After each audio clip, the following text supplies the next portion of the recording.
معرفی کرده. سلام، اینجا جان رسانه‌ای امید. بیش از 700 فعال رسانه‌ای از سراسر ایران امروز اینجا جمع شدن که با تولید محتواشون و انتشارشون در فضای مجازی تزریق امید داشته باشد به جامعه. رضویان هستم، من از استان خوزستان. خراسان شمالی. گیلان هستیم، از استان گیلان.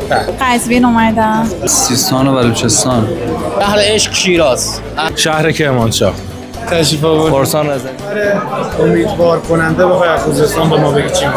خوزستان هم در زمینه کشاورزی رتبه اول کشور را داره و هم در زمینه نفت و گاز و بنادر. خوزستان قلب تپنده ایرانه. قزوین پایتخت خوشنویسی ایرانه. خود امام رضا اصلا امیده دیگه، کل خود حرم امام رضا امیدواریه.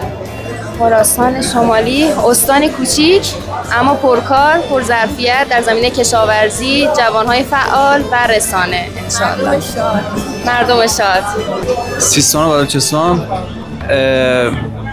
پایگاه فضایی پرتاب ماهواره در چابهار احداث شده که به زودی اولین پرتاب از این استان صورت میگیره. اهداف مدرسه سازی خیلی تو این استان داره پیش میره، خیلی خوب پیش میره، قشنگ مردمی شده نهضت مدرسه سازی. نظر الان دیگه دست جوون دور جووناست دیگه. داریم میگردیم میبینیم که جوونا همه دارن کار میکنن. امیدوارم اینکه اخیراً داره مبارزه خوبی با مفسدان اقتصادی الان خصوص توی شهرداری‌ها صورت میگیره و خیلی از مفسدین اقتصادی رو گرفتن.